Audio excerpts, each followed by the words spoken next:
Bem-vindos a mais um Hotel Lobby Talks. Estamos aqui nos estúdios da R1. Aliás, gratidão aí a toda a equipe da R1 por nos ajudar e concretizar o videocast.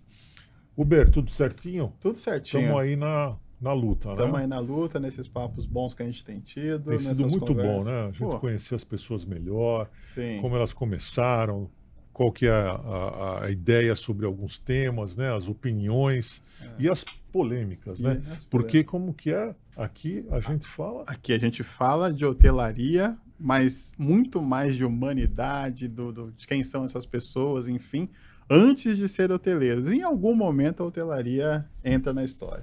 Com certeza. E estamos aqui com um convidado de peso, um cara que está na hotelaria há um bom tempo e hoje ele é gestor aí de um dos maiores hotéis de São Paulo em tamanho para eventos, né? Trata-se do nosso amigo Fernando Guinato e além disso, você acha que ele tem pouco tempo, né? Coordenando tudo isso aqui, ele arrumou ainda uma sarna para se coçar, que é presidente do conselho do São Paulo Convention Bureau também. Então, Fernando, parabéns, bem-vindo. Obrigado por aceitar o nosso convite para estar aqui conosco. E parabéns aí pela tua energia de estar aí coordenando esse hotel que bomba de eventos, né? Só tem eventos grandiosos aqui. É o maior ballroom de São Paulo, né? Dentro de hotel, não é? E o Golden Hall é um espaço único em São Paulo. Sim. Maior que o Golden Hall, você vai para pavilhão. Que legal. É realmente um complexo. Você que não conhece aí, você deve conhecer, obviamente, mas você que não conhece esse complexo que une uma torre de escritórios, que é o WTC, o Hotel Sheraton, toda a estrutura de eventos que é grandiosa, culminando aí com o Golden Hall, com sua cúpula bronzeada, e também o Shopping D&D, que é o único shopping de decoração de São Paulo, acho que do Brasil, né? E então... tem bastante história. Tem bastante história. Ainda nos principais centros financeiros, né, e corporativos da cidade de São Paulo. Localizado aqui na Berrini. Com muita movimentação, com muita gente. E o Fernando estava contando para a gente aí, que não vamos falar muito disso, mas estava contando aí dos eventos que estão fechados aqui já alcançando números aí muito legais. Fernando, bem-vindo novamente. Obrigado. E a gente queria saber como é que foi que você caiu na hotelaria. Isso vem da infância? Foi alguma ajuda da família, amizade com alguém? Como é que foi? Conta para nós tua história. Bom, em primeiro lugar, obrigado pelo convite. Prazer. Peter como Uber. É um prazer estar participando desse podcast. A minha formação foi contabilidade. Eu nasci dentro do escritório de contabilidade. O meu pai, quando se casou com a minha mãe, eles pediram demissão do emprego que eles tinham e montaram um escritório de contabilidade.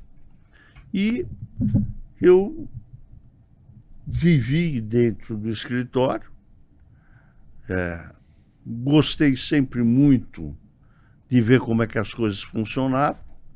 E quando as pessoas depois perguntavam se o escritório era meu, eu falava que não, que eu é que era do escritório, porque quando eu cheguei o escritório já existia. E eu tive oportunidade de fazer técnico de contabilidade. Quando eu fiz 18 anos, meu pai me emancipou, como se eu tivesse 21, e eu entrei sócio do escritório, passei a fazer a gestão do escritório já, junto com a minha mãe também, e gostava demais daquilo que eu fazia, mas gostava muito. Isso é muito importante. E progredi profissionalmente. O escritório cresceu muito, o escritório chegou a ter 160 profissionais. Caramba, que legal. A gente tinha a base na Pompeia, na Vila Pompeia, e mais 2 unidades na Lapa. Sim. Então, aquilo pulsava. Sim. Eu falo assim, tô cansado, hein? Trabalhei muito. Aí eu começo a recordar como é que era, falando assim, isso aqui tá mole em relação, porque era muito serviço, muita Sei. atividade. Muito detalhe, né? Num determinado momento, eu fui fazer exército. Não é que eu fui fazer exército. Eu cheguei para o meu pai num jantar, falei assim, pai, eu vou procurar alguém para quebrar o galho para eu sair do exército. Pra não ser Sair em convocado. exército de contingente. Você dispensado. Ele falou, não vai. Eu falei, vou, pai. Eu não vou perder um ano de trabalho por causa do exército. E naquela altura eu já ganhava dinheiro, eu já tinha o meu carro, né? Pô, a mosca me picou, eu falei, não, mas eu não vou largar isso aqui de jeito nenhum. Meu pai, muito democraticamente, ele falou assim, se você conseguir fazer isso que você está falando, eu vou te denunciar para o exército e vão te enquadrar como desertor mesmo você não sendo. Experimenta fazer isso. Era uma outra educação, Sim. né? Sentava todo mundo na mesa para fazer a refeição. Enquanto ele não pusesse o primeiro garfo de comida na boca, ninguém mexia no garfo, nada.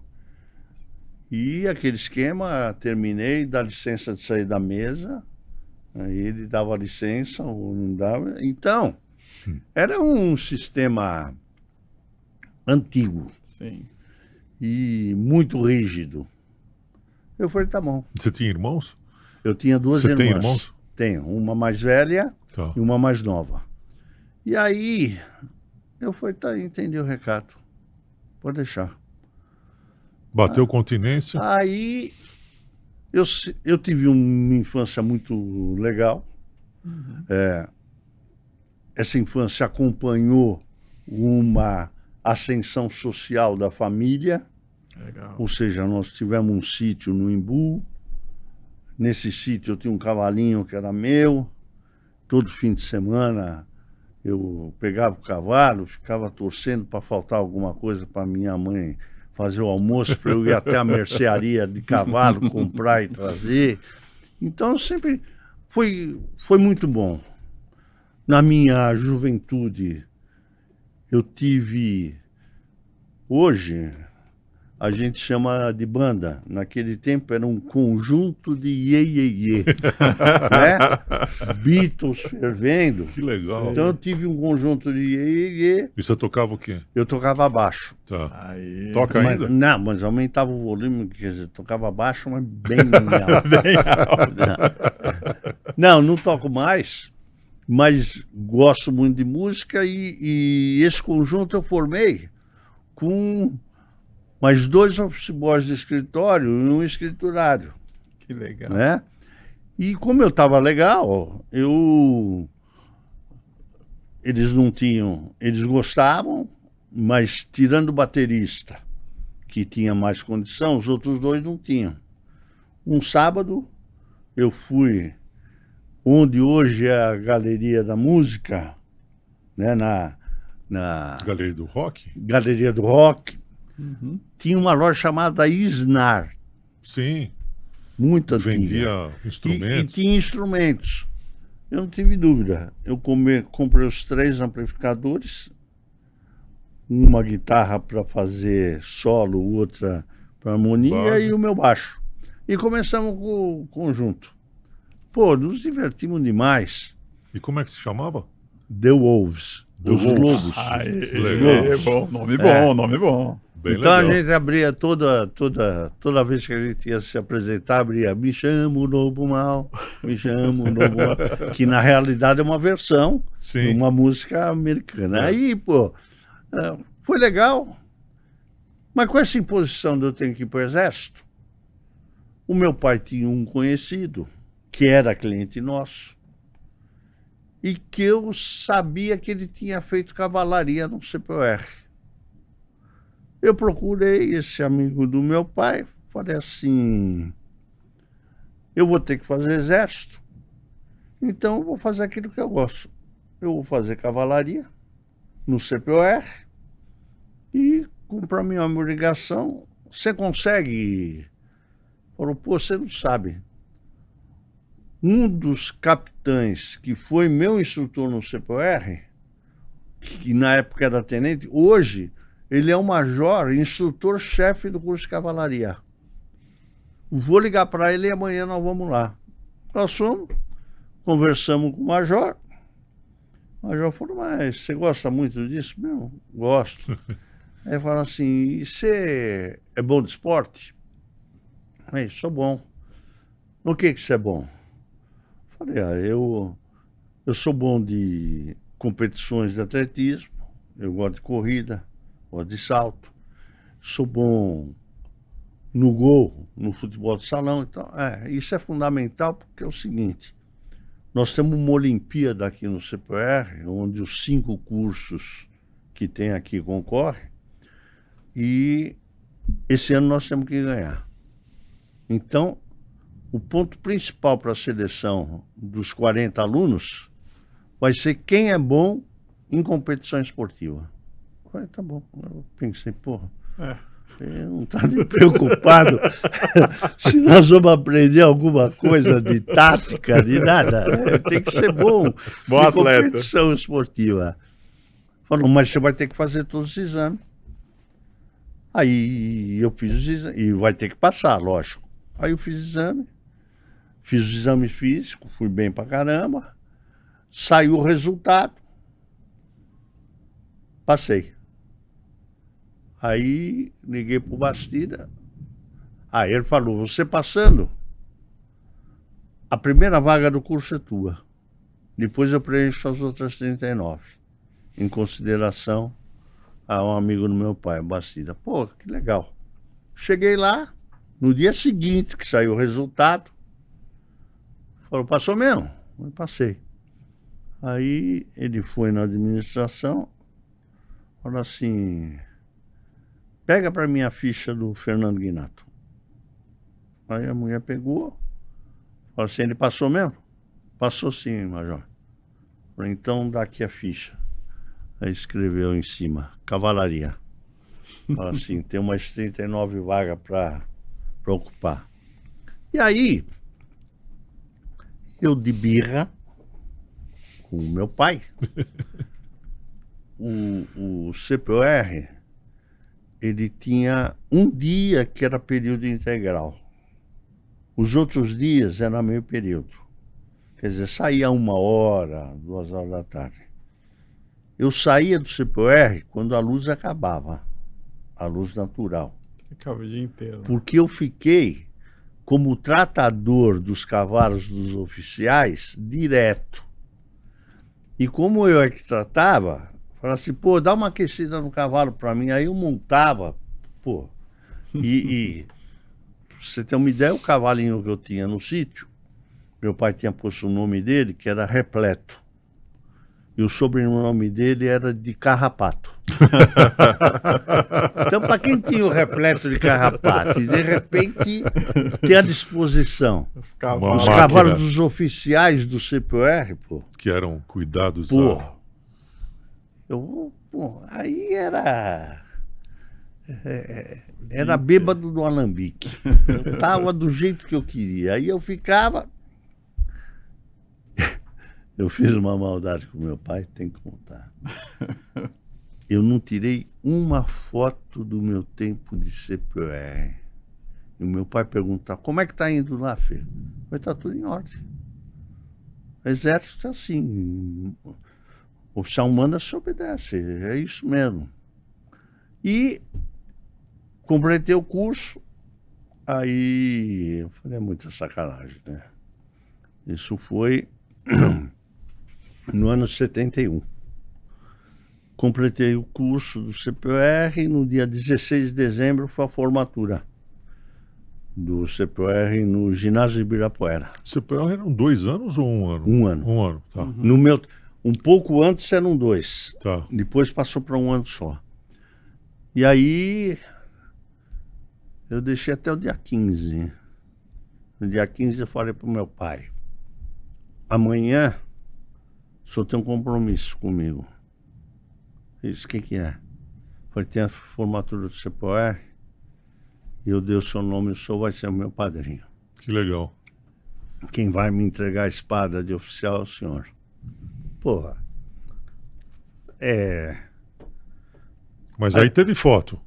Aí teve. Tá. Aí teve foto, teve alegria, teve abraço, beijo, foi legal. Que bacana. Mas aí eu acabei o CPOR e você sai aspirante oficial. Você tem que fazer um estágio de 45 dias em alguma unidade da arma que você escolheu para ser promovido a segundo-tenente, ganhar estrela de segundo-tenente. E aí apareceu um maluco num colega meu no CPR, falou assim, pô, Minato, em São Paulo só tem uma unidade da cavalaria. O resto tem 3 unidades no Mato Grosso.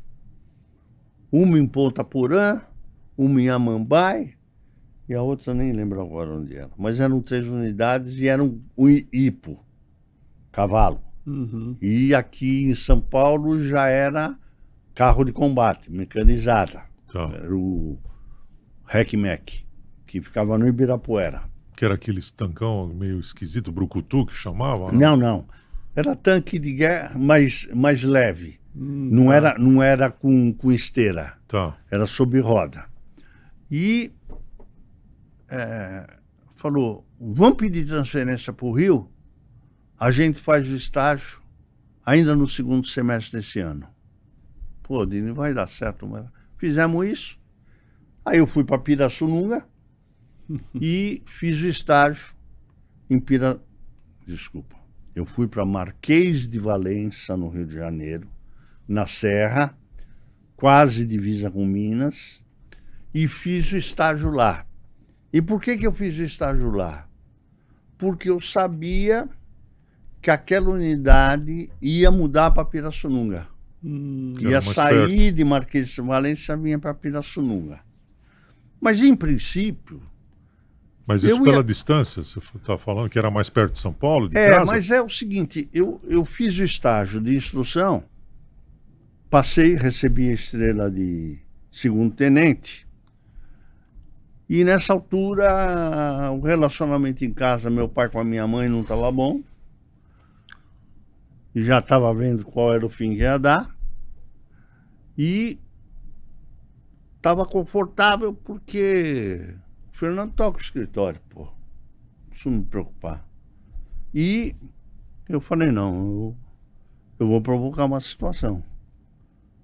Cheguei e falei assim, ó, depois do estágio de instrução, o senhor que gosta tanto do exército, eu vou fazer mais 1 ano de estágio de serviço em Pirassununga, que o quartel vai mudar para lá. E aí, pô, eu fui para Pirassununga. E obrigou eles a ficar 2 juntos. semanas depois que eu fui para Pirassununga, meu pai se separou da minha mãe, saiu. E aí, porra, eu precisava voltar para ajudar a minha mãe. Entendi. Mas eu tinha acabado de Então ser o plano não incorporado. deu certo. Deu certo, mas foi Naquelas. sofrido. Uhum. Mas aí eu consegui uma exceção de, em vez de ficar 1 ano, eu, no dia 31 de dezembro de 73, eu dei baixa do Exército. O comandante fez uma surpresa para mim. Eu devo muito ao Exército. Aprendi demais. Era uma relação completamente diferente. Eu morava no alojamento de oficiais no quartel e o comandante tinha uma casa para ele no Largo da Matriz de Pirassununga, do lado da igreja, pô. Tinha a família dele lá. E era difícil a semana que ele não me convidava 2 vezes para ir jantar na casa dele. O que não é normal. Sim. Mas tivemos um relacionamento legal. E eu só falei para o comandante desse meu problema, de que meu pai tinha se separado da minha mãe e que eu precisava voltar para o escritório, quando chegaram 4 oficiais vindos da Academia Militar de Agulhas Negras para incorporar a unidade. E aí o coronel falou, pô, eu não acredito que você está com esse problema, Fernando. Você não... Eu falei, não, eu não ia deixar o senhor na mão também. Tinha uma falta de oficial subalterno enorme. Falei, por tudo que o senhor fez. Então foi legal. Aí eu saí, voltei. Quando eu voltei, eu fui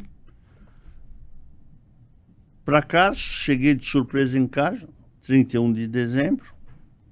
Até porque, se eu continuasse, no dia 1º de janeiro eu estava de serviço como oficial de dia. Então, eu não tinha programado de vir para São Paulo. Aí, pô, cheguei, maior festa em casa. Eu já namorava com a minha esposa. E eu cheguei e falei, agora chega, né? Agora é o seguinte, vou ver qual a faculdade que ainda tem vestibular para fazer, e vou fazer o vestibular, e vou entrar. Eu tenho uma personalidade muito forte, então como meu pai era economista... Não tem mais, Fernando? Não, como meu pai era economista, eu quis ser economista também. Tá. Falei, tá bom. Mas o meu pai era contador. Quando ele fez contabilidade, ele recebeu o título de contador. Sim. Que tem uma série de atribuições. E o técnico de contabilidade é muito mais limitado. Então, eu fiz matrícula no último, num vestibular, numa faculdade que ia ter vestibular dia 6 de janeiro. Que era um sábado. 74. Em São Caetano do Sul. IMES, existe até hoje. E a maior unidade era na Avenida Goiás, quase divisa já com Santo André. Uma faculdade pública, não paguei nada para estudar, bancada pelo governo municipal. E aí eu fiz a faculdade de economia, fiz em 4 anos, tinha aula de sábado, tinha uns professores que eram bons, uns não, 3. E o resto dava aula. É legal. Me formei economista e trabalhando no escritório. Pô, hoje não daria para eu fazer nunca o que eu fazia. Sim. A maior unidade do escritório era na Lapa, na rua Joaquim Machado. E eu, às 6 horas, eu pegava o carro e ia para São Caetano. Pô, hoje você não consegue ir. Onde você morava, era isso? É. Não, onde era a faculdade. Ah, Eu faculdade. estudava à noite. Tá. Aí, porra, É, hoje para ir da lá Ah. para São Caetano às 6 horas da tarde, 2 você vai horas e chegar lá meia. às 9. Impossível. Então, mas, pô, foi legal. Quando eu acabei a faculdade, tinha um amigo meu que era muito inteligente, tinha feito Getúlio Vargas e tinha feito pós-graduação na França, e ele estudava localização de varejo, principalmente shopping center e supermercado. E depois ele fez doutorado na Poli. Baita cabeça.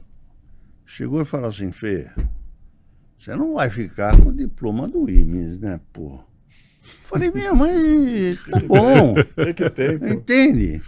Já tem um diploma. Ele falou, não, você vai fazer mestrado em contabilidade. Caramba. Falei, porra, legal, mestrado. Falou, ó, tem 2 faculdades que tem mestrado em São Paulo.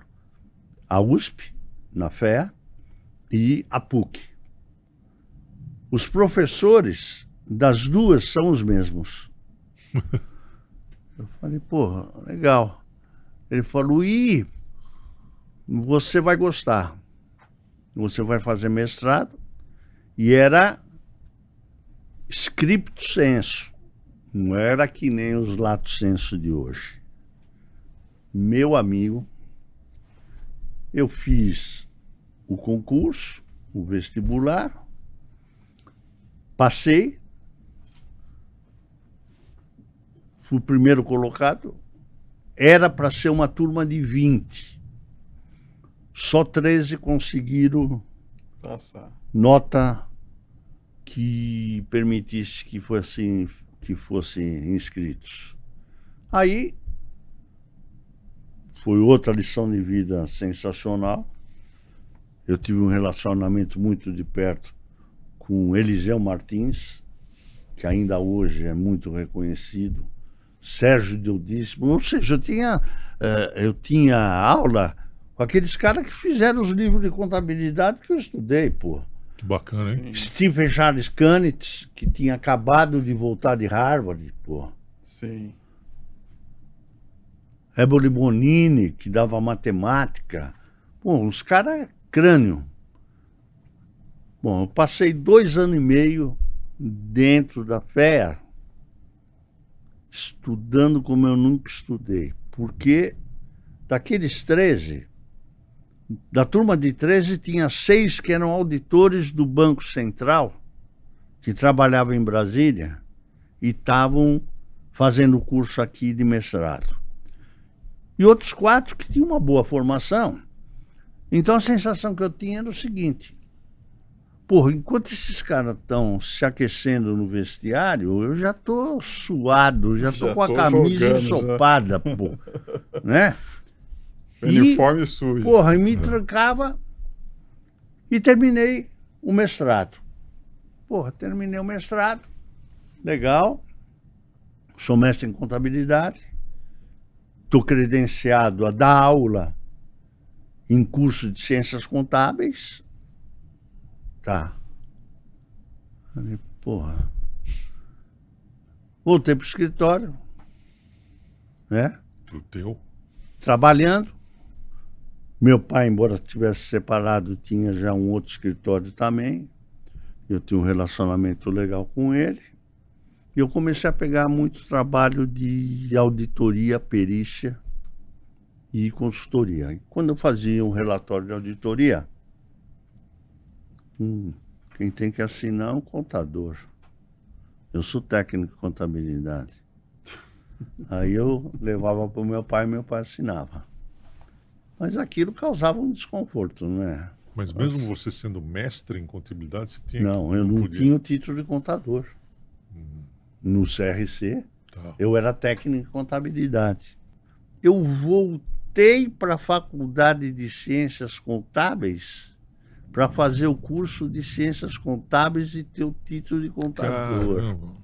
Então, eu estava como aluno no curso que eu estava credenciado a ser A ser professor. E a maioria dos professores percebiam e falavam assim, né, esse cara aí tem alguma coisa esquisita. Tem Então, coisa errada aí. conversava. E você estava com quantos anos já? Ah, eu estava... Isso foi 81. 81 eu estava com 30 anos. Tá. 30 anos. E aí tem uma passagem muito legal, que eu não vou esquecer nunca na minha vida. O curso de contabilidade eu fazia no vespertino, no horário vespertino. Então, quando dava 8 e pouco, eu chegava em casa, ia jantar, só que a minha família já tinha jantado. Os meus filhos estudavam perto de casa e a minha esposa estava lá assistindo televisão. Tá, e as crianças, como é que estão? Estão bem. Tá, estão estudando. Eu entrei no quarto, no mais velho, o Nando. Oi, tudo bem, filho? Tudo bem, pai, tal. E o Nando tinha uns 8 anos, 9 anos. Não tinha menos, tinha 7. E o Felipe estava fazendo maternalzinho no Pueridomus. Aí eu fui lá, entrei no quarto dele, ele estava fazendo um deverzinho de casa. Falou, pai, nós podemos conversar? Vai podemos, filho. Ele falou assim, queria falar com você. Tá bom, filho, o que você quer falar? Aí ele levantou, fechou a porta do quarto. Falou, senta aí, pai. Eu falei, porra, eu tenho que discutir relação. Uma criança de 3 anos, mas o que eu fiz? Ele falou assim, pai, Que bronca é essa? você vai falar a verdade para mim, pai? Eu falei, vou, filho, mas o que é? Qual Não tô é o entendendo. problema? Ele falou assim, pai, a gente tem que estudar até quantos anos, pai? Ele estava no prezinho, já estava cheio de fazer aquelas lições. Aparece um velho para ele, dizendo que voltou da escola, pô, que estava na faculdade. Eu falei, não, fica sossegado. Bateu o desespero. Se você fizer a coisa direito, quando você tiver 20, 21 anos, já acabou. Você não vai passar pelo que o pai passou. Mas então, isso foi uma passagem muito legal da minha carreira acadêmica, profissional e da família. Sim. A gente vivia muito bem, conseguia ganhar dinheiro. O apartamento que eu moro hoje, na Grande Julieta, é fruto do trabalho do escritório, né? E começou a aparecer muito trabalho de consultoria e auditoria. E eu tinha muitos clientes. Eu passei uma fase que, num prazo de 24 meses, eu fui 26 vezes para Manaus fazer auditoria numa indústria que tinha na Zona Franca. E eu usava aquilo como marketing. Pô, Fernando, dá para marcar uma reunião? Pô, não dá, meu, porque eu estou indo para Manaus.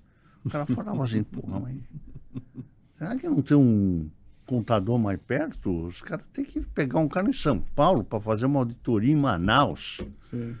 Bom, aí eu fui crescendo profissionalmente, porque o mestrado me deu um embasamento técnico que eu não tinha antes. Chegou um momento, um cliente meu falou assim, vou te apresentar um cliente que eu tenho, que ele vai precisar de você, porque ele tem que se reestruturar. Marcou um dia, eu fui lá. A hora que eu cheguei no escritório, ele tinha uma empresa de psicologia que atendia corporações. Tudo secreto, os caras, naquele tempo... Não Quer dizer, podia naquele falar, tempo né? pensava, hoje a gente não pensa, tem certeza. Assim, pô, eu atendi um bando de louco, né? Bom, aí... Pô, o cara tá lá na sala, entra lá, Fernando, conversa com ele. Aí eu entro, pô, um cara de 2 metros tanto de altura. Ah, prazer, tá. Me conta da tua formação. Aí falei pra ele e tal. Eu falei, pô, eu já vi esse cara em algum lugar. Assim, Arnaldo Diniz, irmão do Abílio, que tinha acabado de tomar um pé no Pão de Açúcar. Falou, pode sair, desocupa a cadeira. Vai tratar dos teus negócios. O Abílio que mandou ele embora. E aí, o Arnaldo foi com a minha cara, falou assim, ó, você vai prestar consultoria para mim, eu tenho que abrir empresa, não sei ainda o que eu vou fazer, mas se estruturar, aí, 2 vezes por semana, aí ia no escritório dele, conversava, trocava ideia, tal. Aí ele abriu um negócio, uma fábrica de móveis, e não deu certo.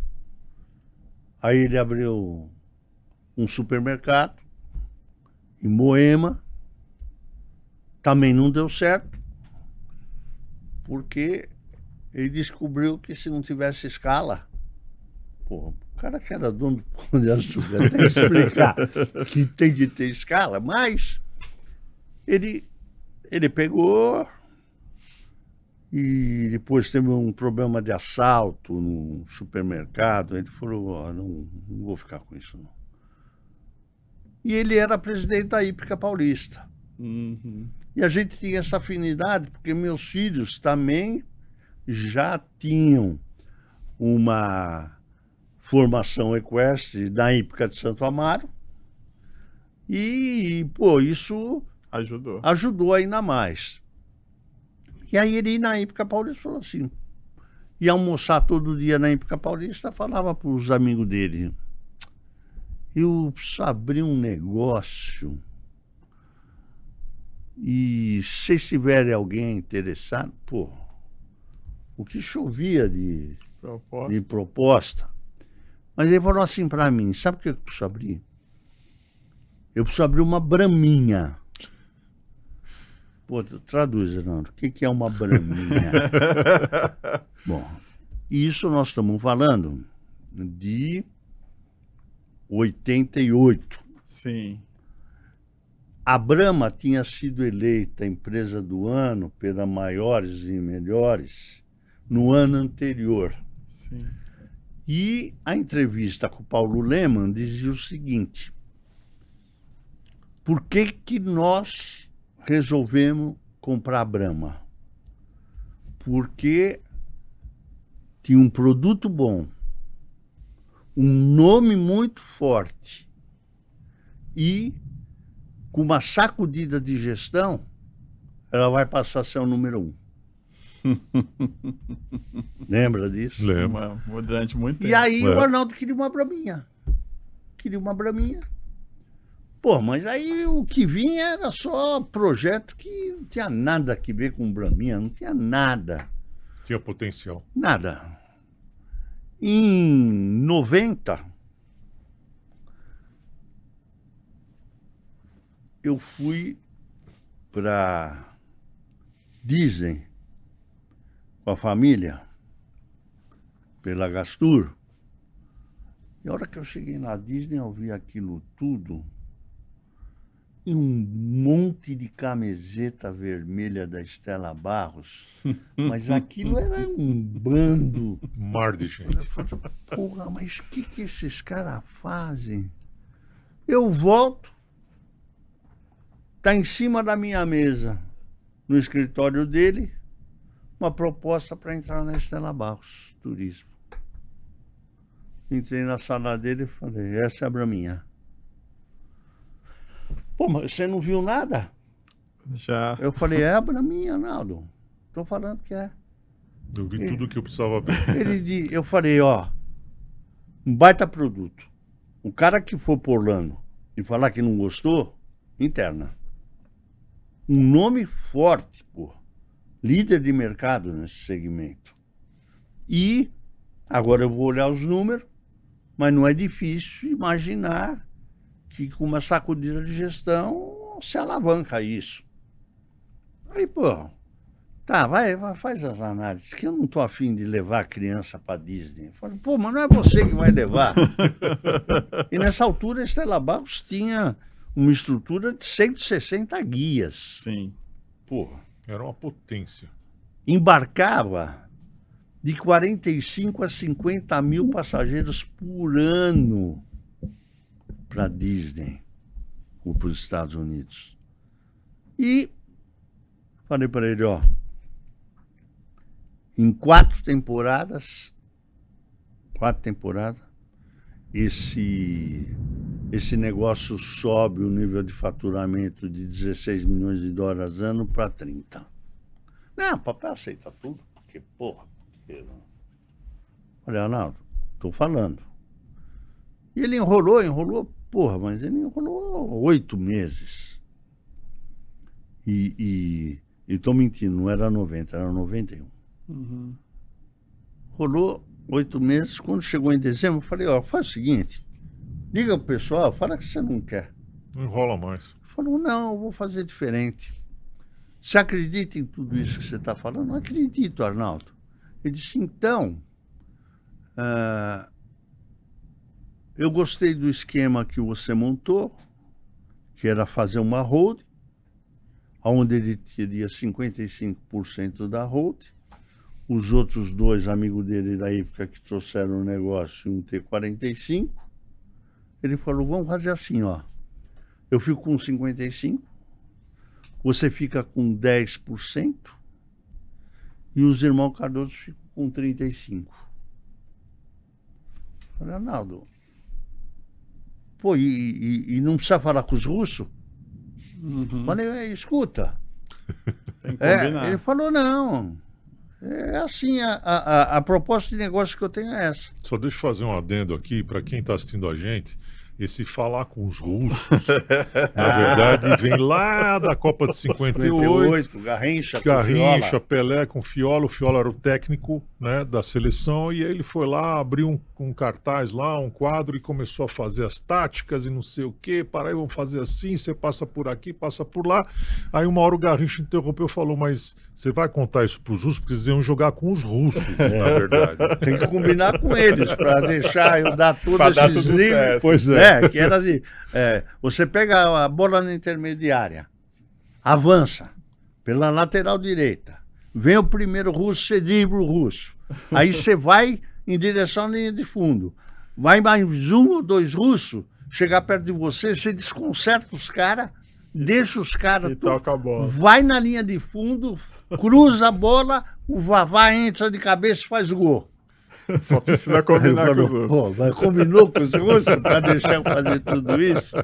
Mas então, o Arnaldo pegou o telefone e ligou pro Luiz Barros, falou, ó, eu fecho o negócio, porque eu já tinha feito valuation, como é que ia pagar. Falou, eu fecho o negócio, mas tem uma condição nova. O Fernando vai entrar na sociedade aqui na holding, e ele vai ser o meu representante no dia a dia da Estela Barros e vai assumir a parte administrativa e financeira. Então, estou sendo bem claro. Ele vai sentar no caixa E vai administrar. e quem fala o que pode acontecer no caixa é ele. Essa é a nova gestão. O Luiz, na hora, falou assim, olha, esse é um ponto fraco que a gente tem aqui. É a gestão administrativa e financeira. Pô, Fernando é muito bem-vindo, que ótimo. Então tá bom. Aí assinaram no dia 20 de dezembro, dia 2 de janeiro, o Luiz reuniu todo mundo e apresentou a nova composição da Estela Barros. Eu comecei a trabalhar na Estela Barros. Num primeiro momento fui para a área de controladoria, trabalhei na área de controladoria até que apareceu uma oportunidade de eu ter um relacionamento com a área de viagens de incentivo, que era um departamento forte da Estela Barros, que representava 25% do faturamento. E tinha clientes muito importantes, General Motors, Philips, Coca-Cola, Motorola. E aí me envolvi com esse povo todo, descobri que eu tinha também um gostinho pelo comercial e comecei a me envolver na operação de eventos, na estruturação das viagens de eventos. 94 foi um ano extraordinário porque coincidiu com a Copa do Mundo dos Estados Unidos. Bom, naquele ano de 94 nós embarcamos 85 mil passageiros para os Estados Unidos, com as duas temporadas e Copa do Mundo. O faturamento em 94 foi de 65 milhões de dólares. Eita. E nessa altura eu tinha uma tarefa também, que era o seguinte: além da Estela Barros, eu tratava da negociação da saída do Arnaldo do Pão de Açúcar, que começou em 88. Caramba, que demora. E só terminou em 31 de janeiro de 94. Caramba. Demorou quase 6 anos. Mas porque era uma briga que dava, não chegava no e acordo. E pegou uma época que o Pão de Açúcar quase quebrou, Sim. né? E aí, pô, quando saiu o acordo, o Arnaldo me chamou e falou assim, pô, parabéns, quanto é que são os seus honorários? Eu falei, não, meu, eu lutei pela tua causa, não estava trabalhando para ganhar dinheiro, não. Não, faço questão. Chamou a secretária dele, Silvia, pega os documentos da Estela Barros.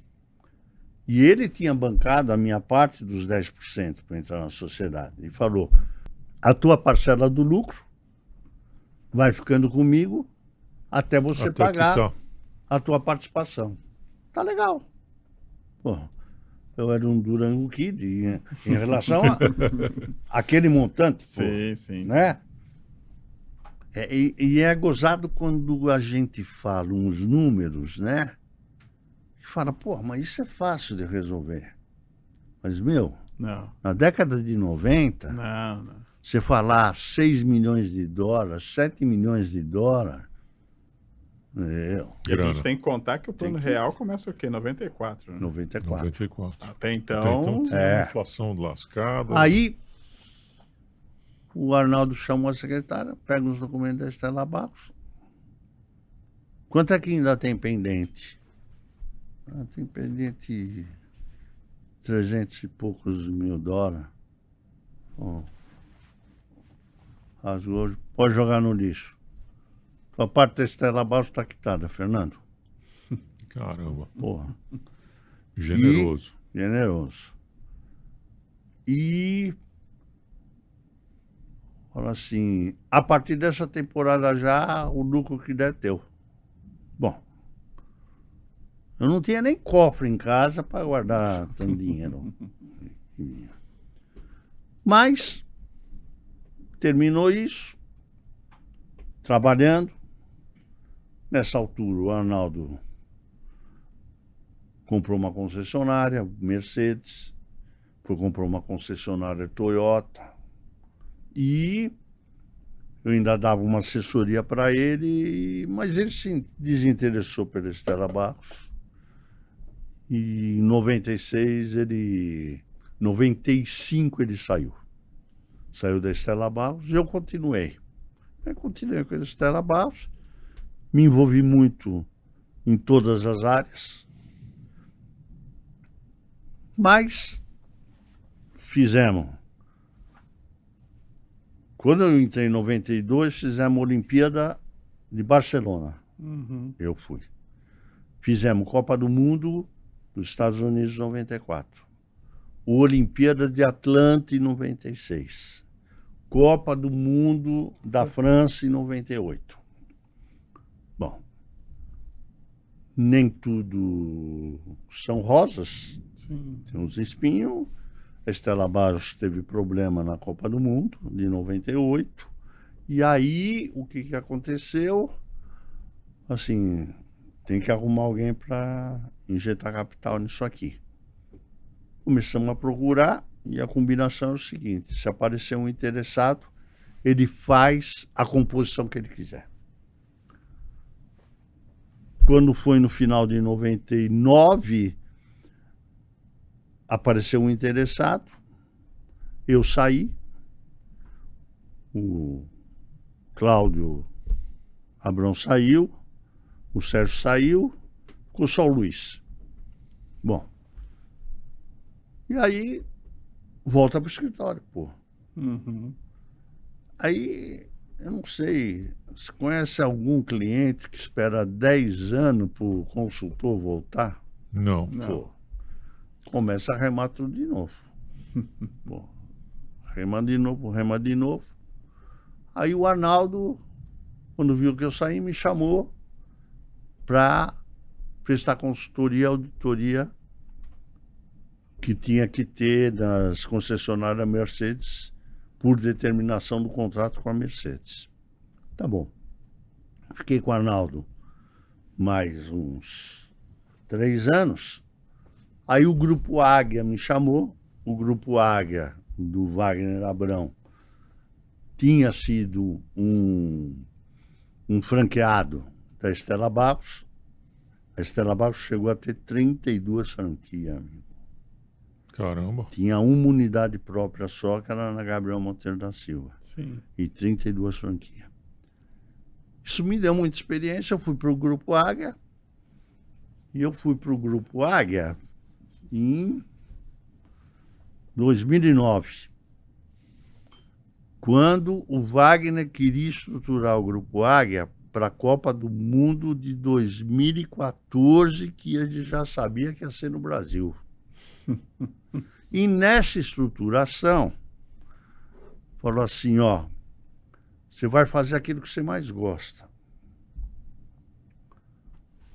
Eu vou identificar uma empresa para o Grupo Águia comprar, você faz a due diligence, você faz o valuation, eu abro a negociação, você me ajuda, você leva até o 9º round. Quando chegar no 9º round, ele estiver cansadinho, você me chama, eu dou nocaute e a gente fecha o negócio. E uma das empresas que eu fiz esse trabalho em 13 empresas e ele comprou 6. Uma das empresas que ele comprou, ele me apresentou o dono da empresa, falou assim, vou te apresentar um português, cuidado com ele. Ele é muito esperto. Falei, esperto como? Um esperto malandro? Ou esperto esperto malandro ou esperto inteligente? Levar na linha do inteligente. E aí eu conheci João Lagi, que tinha uma empresa chamada Valpax, que era uma grande empresa de receptivo com sede no Rio de Janeiro, que fazia mega congressos, tinha uma carteira de cliente muito boa, tinha uma rentabilidade muito acima do mercado de receptivo, e o Wagner precisava fortalecer a área de receptivo, principalmente para a Copa do Mundo. E essa negociação com a Valpax, com o João, demorou 2 anos para eles comprarem 100%. E durante 2 anos eu tive muito relacionamento Com o com o João. Conheci bem o João e fiquei no Grupo Águia até julho de 2014. De 2013. Julho de 2013, um pouco antes da Copa.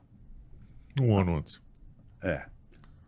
Aí mudou a direção do Grupo Águia, o Wagner se afastou, porque estava tendo problemas na CBF, o Ricardo Teixeira tinha sido afastado da CBF, e ele pôs um executivo de mercado para ser o presidente do Grupo Águia. Meu santo não batia já de lá de trás. A hora que eu soube quem era, eu falei para minha mulher, eu vou rodar. Eu tive um privilégio por ser amigo do Wagner, que dos 8 diretores da gestão central do grupo, eu fui o último a ser mandado embora. Perfeito. Mas ele tirou todo mundo. A hora que eu saí, peguei minhas coisas, falei, no dia seguinte eu vou embora. Isso aconteceu numa terça-feira, na quarta-feira estou indo para o aeroporto para pegar avião, ligo o João. Doutor Fernando, tive uma notícia que o senhor se desligou do Grupo Águia. Eu falei, não, a notícia está errada. Eu falei, eu tomei um pé na bunda e não me desliguei. Eu fui desligado, pô. Foi convidado a O senhor sair. não perde humor nem nessas horas. Eu falei, é que você não está vendo a minha fisionomia. Não tem nada de bem-humorado. Tá, mas aí onde é que o senhor está? Estou indo para o aeroporto. Vou pegar o avião e vou para aí, para São Paulo. Então, se o senhor chegando aqui, vem no Sheraton que eu preciso conversar com o senhor. Ele soube disso quase que imediatamente, porque a irmã dele trabalhava no Grupo Águia, porque ela era da Valpax. Ok. Então, ela ligou para ele e falou, ó, O Fernando tá na área. Aí não deu, porque ele estava viajando naquele dia, no começo da noite, para Miami. Falei, João, não vou conseguir chegar a tempo, porque eu não tenho condição de chegar no balcão da Varig e dar uma carteirada e dizer que eu sou diretor do Grupo Águia, porque eu não sou, pô. Não, tá bom. Então, segunda-feira a gente almoça no Clube A. O finado Clube A. Clube A. Aí vim aqui segunda, falou assim, eu não sei o que nós vamos fazer junto, mas o senhor vai trabalhar comigo. Nós vamos trabalhar junto. Bom, teve um período que eu fiquei como consultor. Aí ele me colocou como diretor de controladoria. Depois disso, nós tivemos uma reestruturação interna, com troca de gestores importantes, e acabou sobrando a diretoria geral e a gerência geral do Sheraton. Falei, João, não entendo nada disso, meu. Nada. Falou assim, não, mas o que eu quero é gestão. Você não vai precisar arrumar cama nenhuma. Você vai cobrar da gestora de governança que essas camas estejam bem arrumadas. João, meu inglês é cock no ice. Nice to meet you. Welcome to Sheraton. The books on the table. Você vai ter no teu front office uns caras bons de idioma, esses caras vão atender, e assim, falei, ó, mas é o seguinte. E nessa altura, eu estava fazendo uma mega operação, que era o Rio 2016, Olimpíada no Rio, onde nós fizemos a gestão das vilas de mídia, 5.304 apartamentos, Meu Deus. em 4 vilas de localidade diferente. Foi um sucesso, fomos bem, entregamos com qualidade e ganhamos dinheiro. Aí o João falou assim, porra, você vai ser o gerente geral do hotel e vai ser o diretor geral do Event Center. E aí foi essa história como E você aí entrou. ele me inventou, né? Ele falou assim, o Fernando é de hotelaria? Isso foi uma invenção do João, pô. E deu um super certo. Eu quando eu comecei a pegar as coisas aqui, a minha esposa chegou um dia e falou assim para mim, pô, mas você gostava tanto assim de hotelaria? Falei, não, a experiência que eu tinha era como cliente, pô, na Stella Barros. Assim, mas você gosta mesmo? Falei, é que aquilo lá é uma cachaça, entende? É uma decisão cada 5 minutos, pô. É um dinamismo diferente de contabilidade. Você tem um calendário para cumprir as obrigações. Eu falei, pô, aquilo lá é uma loucura. Toda hora alguém chega, pô, como é que faz? O que tem que fazer? E para resumir, depois de um tempo, ela chegou para mim e falou assim, ó, que aquilo lá é uma cachaça, eu já entendi. Agora, você não precisava ir morar no Alambique, né?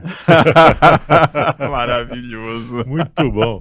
Que história legal, né? A gente Cara, escuta e podia ficar aqui mais 1 hora escutando, mas você sensacional. vai ter que voltar e contar agora a segunda parte, tá? Estou à disposição. É isso aí. Se tu chegou até aqui, dá um joinha, divulga o Hotel Lobby Talks na tua rede. E se você quiser vir participar conosco aqui, manda uma mensagem pelas redes sociais ou para o Uber ou para mim e tá em casa. Fechou? Uber, fechamos? Fechamos, até a próxima com mais um bom papo aqui no nosso lobby, porque vocês já viram, né? O pessoal se sente à vontade aqui no lobby, com boas histórias, conhecendo muito da parte de hotelaria que vocês não conhecem. Até o isso aí. próximo. Até mais.